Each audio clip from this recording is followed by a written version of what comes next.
प्यारे दोस्तों, आप सभी का बहुत बहुत स्वागत है फिल्मी घर में। दोस्तों, इस वीडियो में आज हम एक ऐसे हीरो की बात करेंगे, ऐसे एक्टर की बात करेंगे फिल्म इंडस्ट्री की, जो रियल में पहले एक्शन हीरो भी थे और पहले डांसिंग वाले भी हीरो वही थे। दोस्तों, वो काफी पुराने हीरो की हम बात कर रहे हैं। आपको उनके पूरा जीवन परिचय बताएंगे। वीडियो थोड़ा लंबा होगा लेकिन आपको जानकारी बहुत मिलेगी। अगर आप फिल्म इंडस्ट्री की जानकारी रखना चाहते हैं तो इस वीडियो को पूरा देखें और चैनल पे न हो तो चैनल को सब्सक्राइब करें। आपको ऐसी जानकारी आपको इस चैनल पर मिलती रहती है। तो दोस्तों, देर न करते हुए आइए शुरू करते हैं। तो दोस्तों, इस वीडियो में हम बात करेंगे भगवान दादा की। शुरू करते हैं शुरुआती जीवन से। 1 अगस्त सन 1913 को भगवान दादा का जन्म महाराष्ट्र के अमरावती में हुआ था। इनका पूरा नाम था भगवान आभाजी पालव। इनके पिता एक टेक्सटाइल मिल में वर्कर थे। परिवार संग भगवान दादा के पिता मुंबई के दादर में एक चौल में रहते थे। कम उम्र में ही भगवान दादा को फिल्मों से लगाव होने लगा था और फिल्मों से उनका ये लगाव कब जुनून में बदल गया उन्हें पता ही नहीं चला। भगवान दादा चौथी क्लास में ही थे जब उन्होंने पढ़ाई छोड़ दी और मजदूरी करना शुरू कर दिया। हालांकि अब तक उन्होंने फिल्मों में काम करने का ख्वाब देखना शुरू कर दिया था। दोस्तों, मूक फिल्मों से उनकी शुरुआत हुई थी करियर की। ये वो दौर था जब भारत में मूक फिल्में बनती थी और किसी तरह भगवान दादा को मूक फिल्मों में as an actor, as an assistant काम करने का मौका मिल गया। बस फिर क्या था, अपनी लगन से जल्दी ही भगवान दादा उस जमाने की फिल्म इंडस्ट्री का एक बड़ा नाम बन गए। कम ही लोग इस बात से वाकिफ हैं कि भगवान दादा को पहलवानी का भी बड़ा शौक था। वो खुद भी पहलवानी किया करते थे और पहलवानी के मुकाबले में बड़ी दिलचस्पी रखते थे। उनके इसी शौक ने उन्हें पहली दफा फिल्म क्रिमिनल में एक्टिंग करने का मौका दिलाया था। दोस्तों, यही थे भारत के पहले एक्शन हीरो थे भगवान दादा। भगवान दादा ही हिंदी फिल्मों के पहले एक्शन हीरो भी थे। फिल्मों में मुक्कों से लड़ाई वाले दृश्यों की शुरुआत उन्होंने ही की थी। भगवान दादा उस जमाने के हॉलीवुड स्टार डगलस फेयरबैंक्स के बहुत बड़े फैन थे। उन्हीं से प्रभावित होकर भगवान दादा अपने सभी स्टंट्स खुद ही परफॉर्म किया करते थे। भगवान दादा के स्टंट्स इतने रियल होते थे कि राज कपूर तो उन्हें देसी डगलस कहकर पुकारा करते थे। एक्टिंग के साथ साथ भगवान दादा ने फिल्म मेकिंग भी सीखी। यही वजह है कि वे बहुत कम बजट की स्टंट फिल्में बनाते थे। उन फिल्मों का डायरेक्शन भी वो खुद ही किया करते थे और उनमें एक्टिंग भी खुद ही किया करते थे। उस जमाने में मजदूर तबके के बीच वो फिल्में बहुत ही ज्यादा पसंद हुआ करती थी।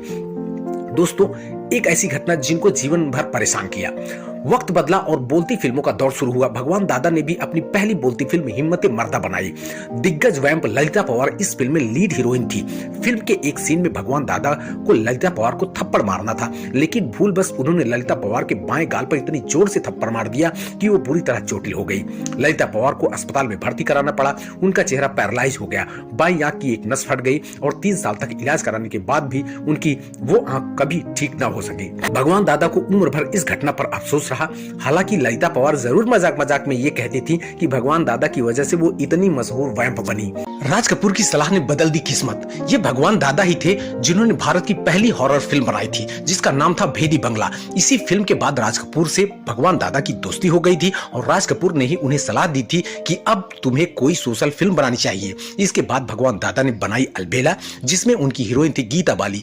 ये बहुत बड़ी हिट फिल्म थी। इस फिल्म के गाने आज तक लोग शौक से सुनते और गुनगुनाते हैं। पूरी तरह बदल गई थी जिंदगी। भगवान दादा ने ये फिल्म अपने दोस्तों से पैसा उधार लेकर बनाई थी और फिर जब ये फिल्म को कामयाबी मिली तो भगवान दादा पर दौलत की बरसात हो गई। दादर की चौल से निकलकर उन्होंने अपने और अपने परिवार के लिए मुंबई के चेंबूर में एक बंगला खरीद लिया। हर दिन इस्तेमाल करने के लिए 7 अलग अलग कारें खरीद ली। भगवान दादा का रहन सहन एकदम से शाही हो गया। लोग उन्हें देखकर हैरान हो जाते थे कि भगवान दादा को सेवर्ले कारों से इतना प्यार क्यों है। ज्यादा प्यार था सेवर्ले कारों से। न सिर्फ कारों के उनके बेड़े में 2 सेवर्ले कारें थी, बल्कि सेवर्ले नाम की एक फिल्म में उन्होंने काम भी किया था। चेंबूर में ही उन्होंने आशा स्टूडियोज के नाम से अपना खुद का फिल्म स्टूडियो भी शुरू किया। लेकिन वक्त का फेर देखिए, एक दौर ऐसा भी आया जब 25 कमरों वाला इनका बंगला भी बिक गया और कारों का पूरा बेड़ा भी बिक गया और इनका आशा स्टूडियो भी बिक गया। दोस्तों, तमिल फिल्म भी डायरेक्ट की थी इन्होंने। साल 1941 में भगवान दादा ने एक तमिल फिल्म भी डायरेक्ट की थी और आपको जानकर हैरानी होगी कि ये पहली भारतीय फिल्म थी जिसमें लीड रोल में कोई इंसान नहीं बल्कि चंदू नाम का एक हाथी था और इस फिल्म का नाम था वन मोहिनी। इस फिल्म की हीरोइन थी श्रीलंकाई अभिनेत्री थौमनी देवी। ये एक सफल फिल्म थी और इस फिल्म के बाद थौमनी देवी का फिल्मी करियर बहुत ऊंचाइयों पर पहुंचा। दोस्तों, भगवान दादा हीरो थे, भगवान दादा एक मराठी परिवार में पैदा हो जरूर हुए थे, लेकिन उन्होंने कभी भी किसी मराठी फिल्म में काम नहीं किया। कुछ लोग कहते हैं कि इसकी ये वजह हो सकती है कि ये मूल रूप से मराठी नहीं थे। इनका परिवार एक सिंधी परिवार था और किसी जमाने में इनके पुरखे सिंध से महाराष्ट्र काम की तलाश में आ गए थे। जिस दौर में भगवान दादा ने फिल्मों में नाम कमाना शुरू किया था, वो दौर बंगाली कलाकारों के पतन और पंजाबी कलाकारों का उदय का दौर था। ऐसे में एक मुंबईकर का फिल्मों में इतना बड़ा नाम बनाना कई लोगों को हैरान करता था। वजह थी भगवान दादा का फिल्मों में हीरो के तौर पर आना। वो दिखने में हीरो जैसे बिल्कुल भी नहीं थे, फिर भी अपनी फिल्मों में इनके किरदार ऐसे होते थे कि फिल्म के हीरो ही बन जाते थे। दोस्तों, ये एक समय ये बहुत ज्यादा शराब पीने लगे थे। इनकी फिल्म अलबेला जब सफल हुई, इनके पास दौलत की बरसात होने लगी। दूसरे लोगों की तरह ये भी पूरी तरह सफलता को पचा नहीं सके। इन्हें शराब पीने का शौक लग गया। बुरे वक्त में इनका साथ छोड़ देने वाले इनके कुछ दोस्तों भी कहा करते थे कि अगर कोई भगवान दादा की शराब की बोतलें बेच दे तो वो लखपति हो सकता है। भगवान दादा जुए और शराब में बहुत पैसा उड़ाने लगे थे।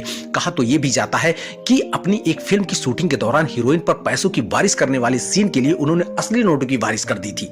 दोस्तों, फेमस है भगवान दादा का डांसिंग स्टाइल।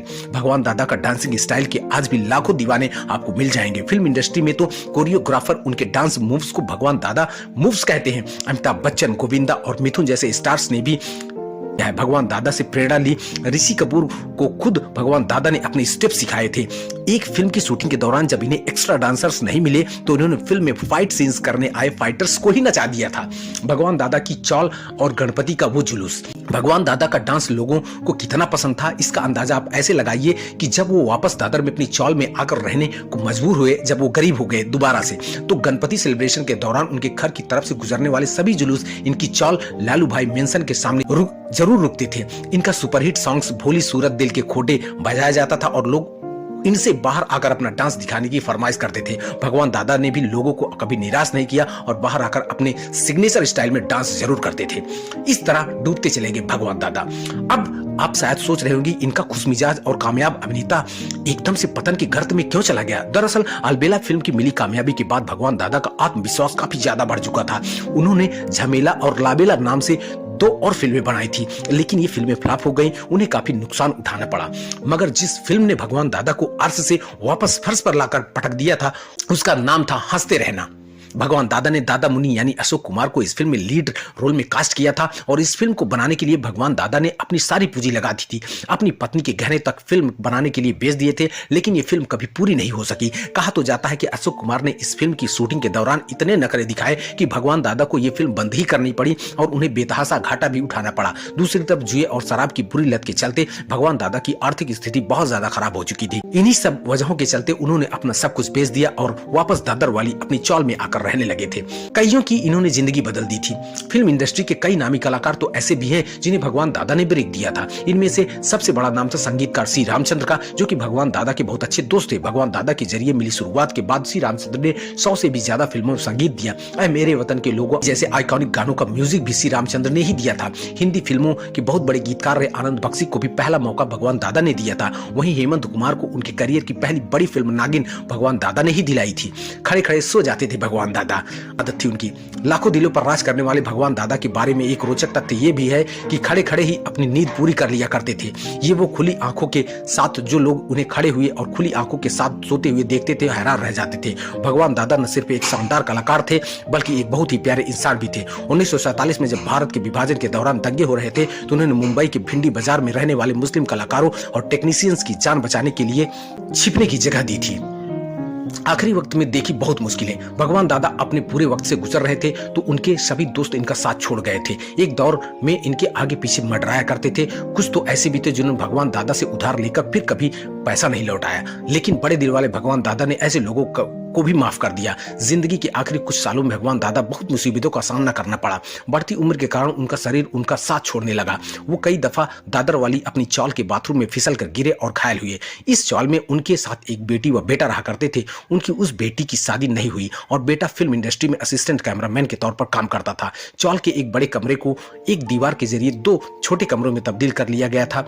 ऐसा इसलिए ताकि बेटे और उनकी पत्नी को थोड़ी प्राइवेसी मिल सके।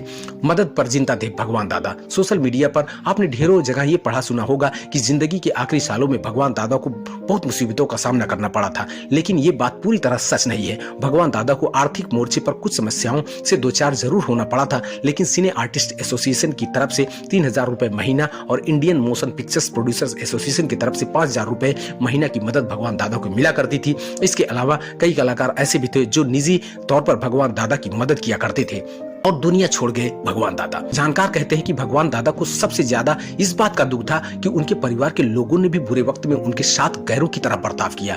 अपनों से मिले इसी गम के साथ 4 फरवरी 2002 को भगवान दादा ने दौदर की अपनी चाल में 88 साल की उम्र में अपनी आखिरी सांस ली। उन्हें हार्ट अटैक आया था। साल 2016 में भगवान दादा को याद करते हुए इनके जीवन पर एक फिल्म बनाई गई थी जिसका नाम था एक अलबेला। भगवान दादा को इस दुनिया से गए अब कई साल हो चुके हैं, लेकिन आज भी लोग उनके डांसिंग स्टाइल और उनकी अदाकारी के कायल हैं और शायद हमेशा ही रहेंगे। दोस्तों, ये थी भगवान दादा का थोड़ा सा बड़ा जीवन परिचय, बायोग्राफी पूरी आपको हमने बता दी। ऐसे और वीडियोस के लिए आप हमें फॉलो या सब्सक्राइब करना ना भूलें। मिलते हैं अगली वीडियो में, तब तक के लिए धन्यवाद।